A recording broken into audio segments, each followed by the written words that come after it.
Sobanukirwa na vitamini B1 umubiri ukenera n'ingaruka zakugeraho mu gihe cyose wayibuze ndetse naho wayikura.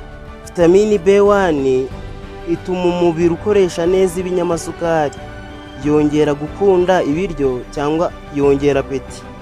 Vitamini B1 irinda inyama n'imyakura by'umubiri, itera ubwonko gukora neza, ituma umuntu akura neza, uruhu rw'umubiri rukamera neza. Vitamini B1 ituma umutima uterana ingufu.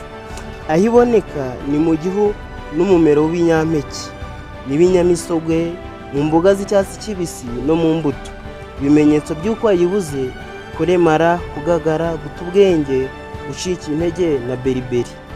Ku munsi umuntu akenera miligarama 1.25 kugeza kuri miligarama 3. Ibuka kuduforowinga muri plus iri mu kazeru k'umutuku.